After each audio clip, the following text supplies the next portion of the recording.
ready? You got a white balance? You good? Everybody good? All right. Yeah. Yeah. I'm standing right here, dude. Well, thank y'all for being here. This is a very important issue, and this shows with the amount of coverage that we have today. I'm Tim Burchett, Congressman from Tennessee. I've studied this issue for quite some time, and honestly, it just kind of fell in my lap up here. I believe our country, at least since 1947, has had a long history of covering this issue up. And this year we were finally able to hold a legitimate hearing in July with credible witnesses who testified under oath to what they'd seen and experienced. The hearing this year faced a lot of pushback from the intelligence community, members of Congress, and of course our friends at the Pentagon. The intelligence community shut down an amendment I tried to include in the FAA reauthorization bill, and basically it would just require the Federal Aviation Administration to report UAP sightings by commercial pilots to Congress.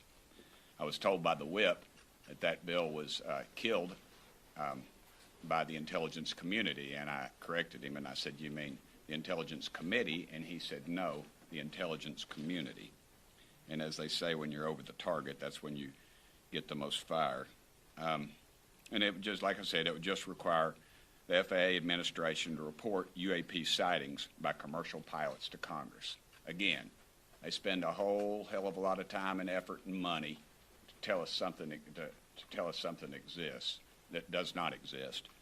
And so, fortunately, another amendment I introduced this year, it was to increase transparency. And honestly, this is what this whole issue is about transparency. On the issue was included in this year's NDAA Act. It required the Department of Defense to declassify any documents and records relating to publicly known sightings of UAPs or UFOs that do not compromise the national security of the United States. It all comes down to one word, and that word is transparency. I've been briefed on things I can't talk about in public because it's considered classified. But why are we classifying so much about this, especially if the information doesn't jeopardize national security, and we have departments telling us that they do not exist? We are here today to discuss that. I've got several other notes, but I'll skip over them because I know y'all probably want to hear from the folks behind me. We had some great witnesses, as I stated before, but these folks want to talk about more of the transparency and some of the pushback we're receiving from those aforementioned groups. And with that, I'll turn it over to my dear friend, Representative Luna, the mother of Henry. And if you get to see this kid, you got to see this kid. He's spectacular. Thank you all so much. Thank you all for being here today. It is unacceptable that any mid-level unelected bureaucrat staffers can tell members of Congress that we are not allowed to access information about UAPs. Let me be clear that we are the representatives of the elected, or that of people that sent us here to do the right thing. Unelected bureaucrats do not get to say what we can and cannot see. We've had 3-star generals tell us that we did not have authorized access to this information.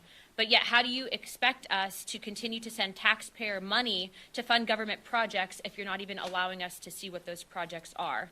And I say that because, as some of you know, we have been consistently hearing that we do not have the authorized clearances, again, by people not elected to office. Let me repeat this, that people's representatives, members of Congress who sit on judiciary, armed services, and the oversight committees are being denied access to this information. But if we do not have the clearance, who does? Does this sound like a truly free country? Referencing Grush, I know there was many questions in regards to what was happening with his current IG report and whether or not we were able to receive access to that information. We were previously denied this. We have now received permission from him directly to go back into the SCIF to review that information. But in my short time in office, it has become very clear and evident that there is an apparent an orchestrated attempt to deny us this access, and it appears that that is coming from the intelligence community. We have a rampant overclassification problem. We need the UAP Disclosure Act, which I would ask that if you see to my left, you have Representative Burchett's language, and it should be added. As we know, we do not want to go forward with fake promises to the American people. I'd also like to speak on the issue that some members have stonewalled our efforts to get transparency, and this is also unacceptable. No one member is above another, and the American people deserve to know as much about the existence in this universe as possible. They certainly have a right to know about whether or not if their safety is threatened, and most especially when it comes to our men and women defending us in the skies. This is a simple answer. Stop barring us from the truth. Good morning, good afternoon, I should say now. So I'm happy to be here with the folks that have really been talking about this since the beginning of Congress. This is not something that I thought I would get involved in when I first came to Congress.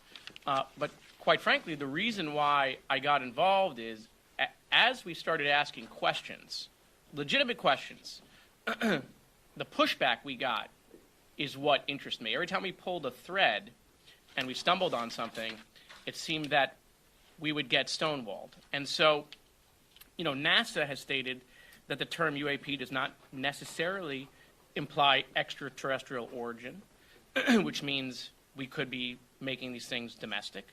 And so, look, if these are advanced technologies, we're not interested in hurting national security, but we are interested in knowing what these UAPs are.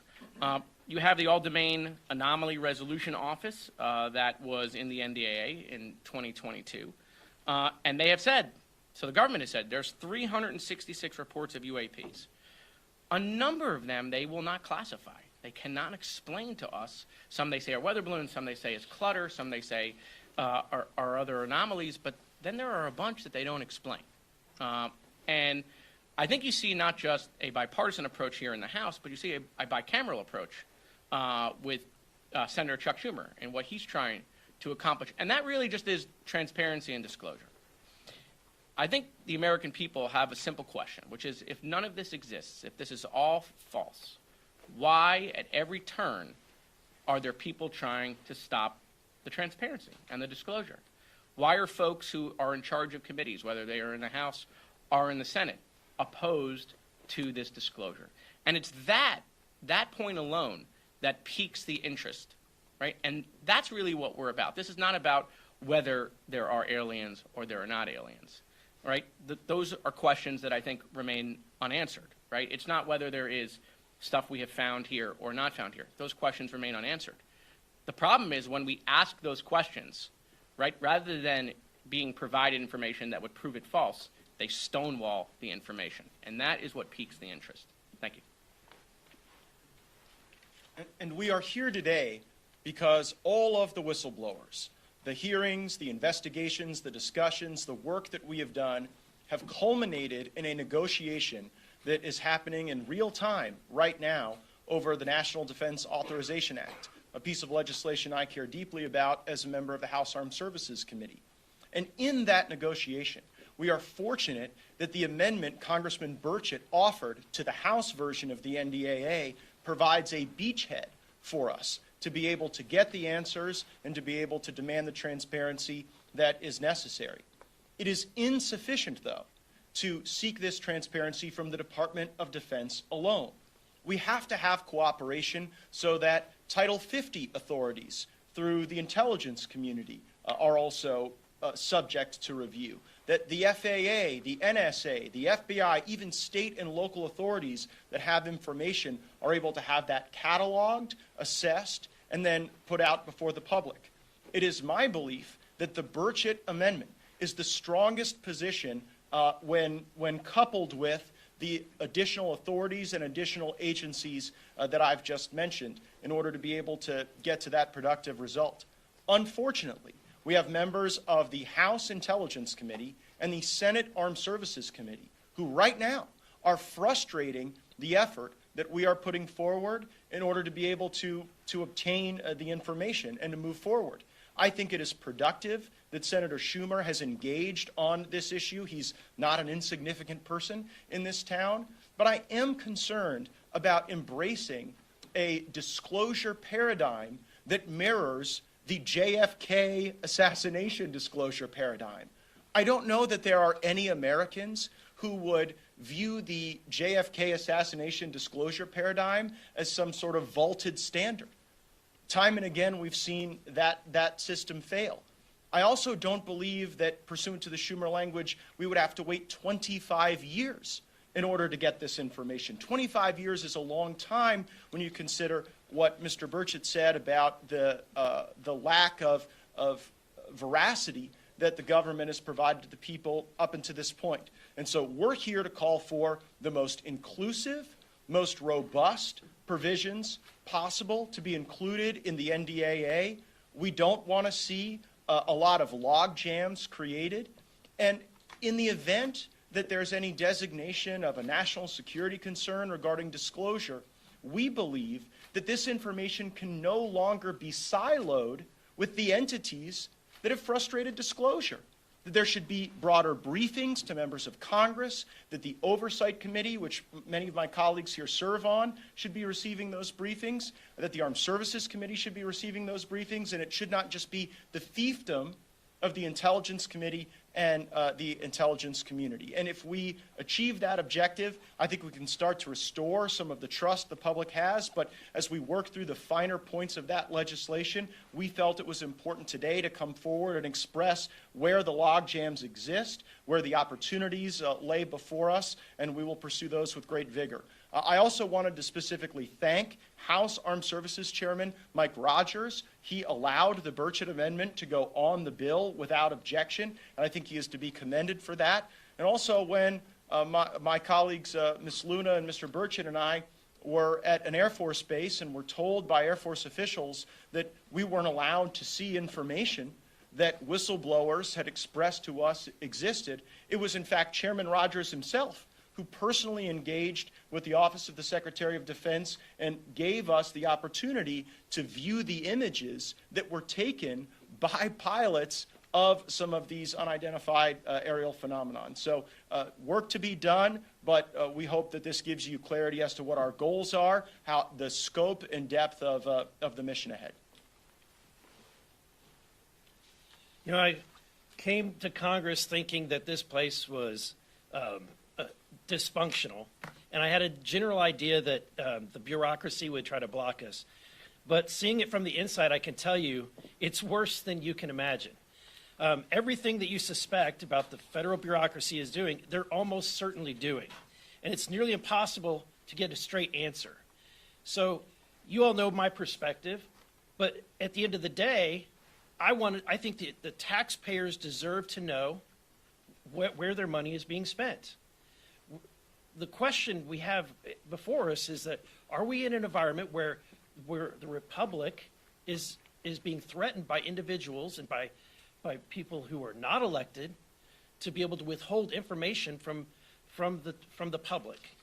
And so I want to applaud the efforts of this group and the folks standing behind me, especially Mr. Burchett, who, as he said, it's time for transparency.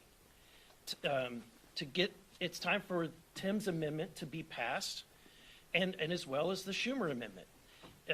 While they may not be perfect in their current forms, it gets us in a better direction. And it's my belief that both of them will actually put us in a better place. I don't think that they have to be mutually exclusive. At the end of the day, if we want transparency, we should be going after every avenue that we can to get the information to the American people. Thank you. Well, again, thank you all. This is about accountability and about transparency. It's about holding the deep state to task for their refusal to declassify information that the American people need to know, that Congress needs to know. In July, I questioned highly decorated naval and intelligence officers who had been in aircraft, who had seen UAPs, and what they told me was alarming. These officers told us, that when encountering these UAPs, had they had to defend themselves or their aircraft or their personnel, they would not have been able to do so. 3 military intelligence officials swore when giving those statements. Foreign objects are buzzing around in our airspace, and Joe Biden's over 30 generals have not only been silent on the issue, but yet have yet to play ball with Congress. Not to mention, American farmers are seeing intelligence aircraft above their fields. There have been 144 reported sightings of these objects that we know of, and the DoD is more concerned about pronouns and woke agendas than informing Congress and having accountability and having transparency. In a moment when American supply chains are broken, our border is overrun, and Chinese ownership in American institutions has skyrocketed, American defenses against unknown aircraft are paramount. Because of this bipartisan effort in the House and now the Senate, intelligence agencies are now beginning to tout exploratory measures to investigate UAPs. But this needs to be an expeditious process, not 25 years. That's unacceptable. It should be noted that the Kennedy deadline has been blown through a couple of times. The information released has been less than full disclosure. And so whether it's little green men, American technology, or worse, technology from the CCP, we need to know. There needs to be better cooperation amongst agencies, and Congress has a right, an obligation to know. This is about transparency. This is about accountability. The truth is out there, and the American people are ready.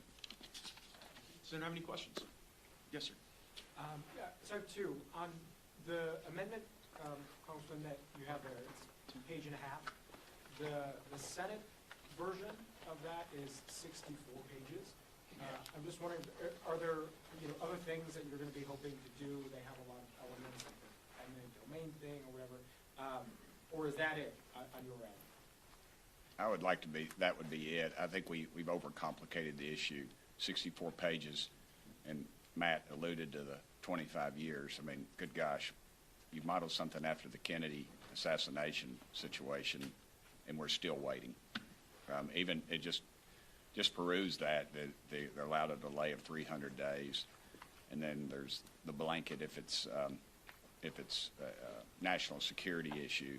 I mean, so it just, to me, we've got a lot of doors that could be opened, and I think this is I just like a clear, concise way to do it. And I don't need a bunch of lawyers looking over our shoulders telling us, sorry, Jared. And Matt, yeah, sorry, but I mean, the lawyers are literally looking over your shoulders. Yeah, they're literally looking over my shoulders. I just think a simplification is the way to go. Simple answer. And the second one was just, you made the distinction between Intel community and the Intel committee.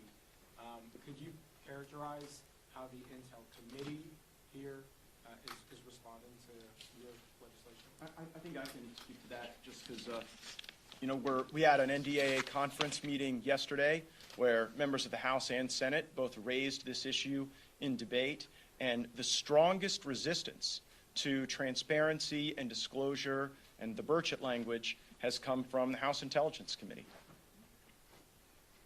Other questions? Yeah, Ryan. So when you raise these concerns about the Intel community being the ones that seems to be the roadblock every time you ask questions, is it your suspicion then that what these phenomenon are more likely to be are intelligence technology as opposed to little green men? Is that what you're trying to figure out or drill down on?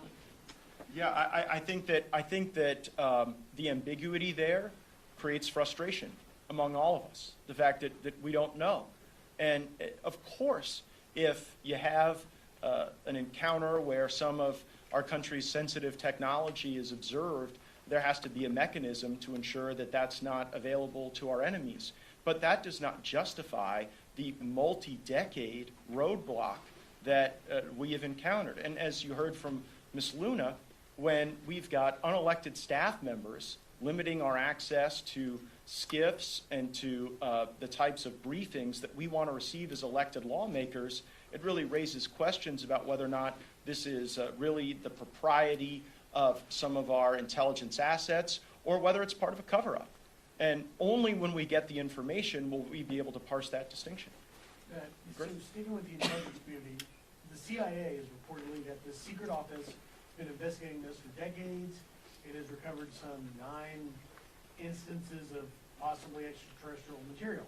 So is the CIA, do you believe they're hiding something? And if so, what is it? Well, I believe that the recalcitrance from the CIA and from the intelligence community may be animated by some of the cover-up that we have seen up to this point. I hope that's not true, but I'm concerned that it is. And so that's why the Burchett language currently in the NDAA gives us a beachhead to be able to access not only Department of Defense authorities and Department of Defense activities and programs, but we have to actually get into what the CIA has done with UAPs. But you got to ask yourself, since 1947, they've told us this. Go ahead, Mike. Since 1947, basically, they've told us these don't exist. Yet now we're finding out they're spending millions of dollars. NASA has reports on it. The CIA now has reports on it. But yet the Pentagon keeps telling us they don't exist. So again, we're spending a heck of a lot of money to tell people something, to investigate something that doesn't exist. Yeah, but you're asking the right question, if I can just Yeah. jump in for a second, because here's, again, what just doesn't make logical sense, right? Is if this is all nonsense, right, then why are we seeing constant, from different areas of government, whistleblowers coming out with things that are credible? Why, as legislators, are we being stonewalled? Why does it feel like, just as we're making some progress, all of a sudden the ghosts of Christmas past, present, and future come out to talk to staff or legislators that then all of a sudden aren't on board with more disclosure? And I think that's the American people who are following this. That is the same question that you're asking that they're asking. We see the Pentagon not being able to pass an audit for 6 years straight. Grush testified under oath that, part of these programs, these advanced technology programs, are being funded by overfunding programs in some areas of the budget or backdooring money. And so, again, we have been asking these questions, from the financial standpoint and from the transparency standpoint. And it's, Ryan, same question that you had. The intelligence community does not want to share any of this information with Congress. We're asking why. Why? And that it makes it appear that there is a substantial reason why they don't, not an insubstantial reason, right? It's not just maybe it's one of our new toys, right? And so that's, I think, why you see this group pressing so hard.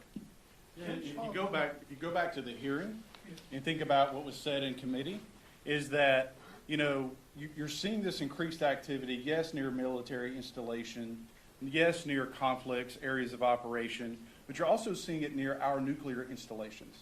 And if you assume for a moment that it's American technology, we have normal areas of operation that we would test new aircraft, right? But it's now conflicting with commercial aircraft. So again, there's got to be an accountability mechanism that if it is our technology, that it's being operated safely, that it's being tested safely. And if it's Chinese technology, then we need to know and ask those questions of, are we ready? What are we doing to counter that? So I don't know if it's Little Green Men or U.S. Technology or the CCP, but they're engaging in around our nuclear facilities. And I don't care who it is or where it's from, that should concern you. There are questions that need to be asked. There are questions that need to be answered. And I'll be damned, we're going to find those answers, and we're going to turn over every stone until we get them. Let me just follow up a little bit on what Congressman Gaetz, you said about having to fight to get access to see some of the images. So to the best of you can answer this question, have any of you seen something to lead you to believe stronger in the existence of something extraterrestrial, not Chinese or otherwise? Yeah, I am hesitant to make that leap, but what I can tell you is that when Congresswoman Luna and Congressman Burchett and I were at Eglin Air Force Base, and there were hours of frustrations where they didn't want to let us see a photograph taken by a pilot during a test flight. When I saw the photograph, ultimately, thanks to Chairman Rogers weighing in with the Office of the Secretary of Defense, I can tell you it is of nothing that I'm aware of having existing in our arsenal of assets. And I'm on the Armed Services Committee for 7 years. I'm not unfamiliar with the things that we have at our disposal. And It was not something that I could classify as something that we would possess or a capability that any of our adversaries possess, because we also keep pretty close eye on those capabilities as well. So that leaves the question rather open. Matt? In the testimony, there was 13 or 14 documented near misses with our aircraft. So that alone we should ask the question, what's going on? If it's our own people, why are we putting our own people at risk? Matt? Have y'all had your questions answered from what happened at the start of the year, the spy balloon incidents? And you guys all keep mentioning China. Why couldn't it be Russia or some other nation? Well, What makes you assume? yeah, I don't have a lot of unanswered questions from the Chinese spy balloon incident. I can tell you that our concern about China, particularly in the Gulf of Mexico, emerges from their increased activities in Cuba. And if they are building out more capabilities, and frankly, you see a leveraged buyout of old Russian assets in Cuba being turned over to Chinese control, and so that's what animates our interest in that. Yes, sir. Okay, so my first question is, are we seeing any actual progress towards actual transparency? And second of all, in regards to the UAP Disclosure Act, Congressman Burchett, what kind of changes would you like to see to be done to it? First answer is no. The second is, I'd just like to see more transparency. That's all I want. You all in the media, that's what we got to have. And it's very difficult for me to go home and talk to people who don't trust the government when the government is telling them something doesn't exist, but is spending millions, if not billions of dollars on researching what doesn't exist. If I could jump in too real quick, to be clear, I think that Schumer's efforts here are probably the floor as to where we would like to see disclosure begin. So not to say that they're not good efforts. I think basically any step forward is a step forward in the right direction here. But again, going back to just what we have faced, it shouldn't be the case that it is this complicated to release this information. And also just to put it out there, I mean, it should scare the American people that there is maybe, whether it's special interest or corporation, that thinks that they have a say in what your taxpayer dollars go to, and also what information The American people are not stupid. We can handle this information. Other countries have declassified similar information, and it's time that the United States steps up to the plate and does the same. One aspect of the Schumer amendment that draws a little concern for me is an appointed body that would review information or photographs or what have you before it's released to the public.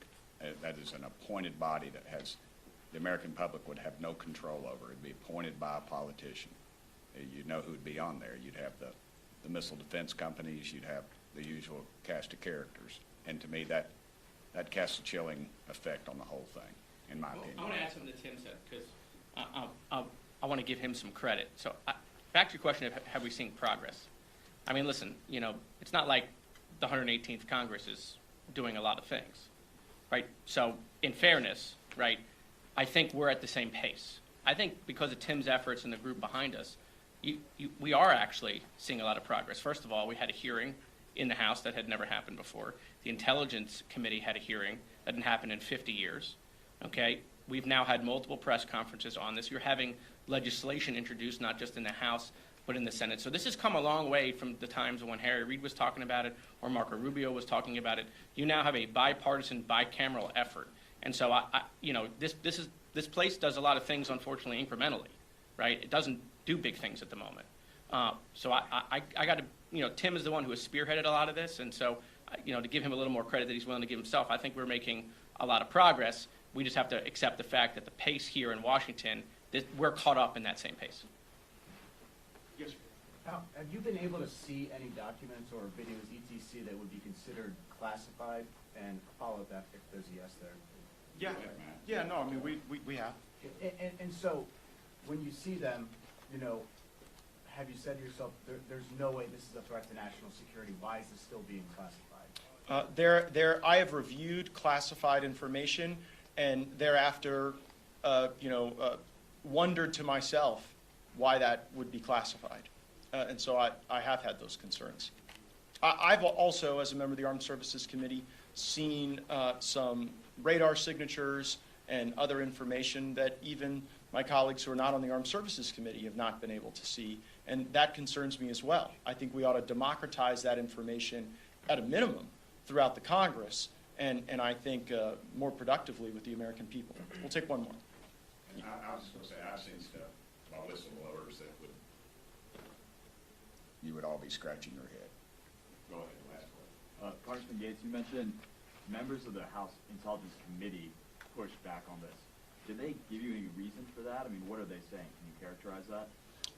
When, you know, the reaction I've gotten is just sort of a broad brush national security concern. There's not been really an itemized critique of the Burchett amendment to the NDAA. It's been more just a generalized veto from the Senate Armed Services Committee and the House Intelligence Committee, and that's most unfortunate. Great, thank you all so much. Thank you.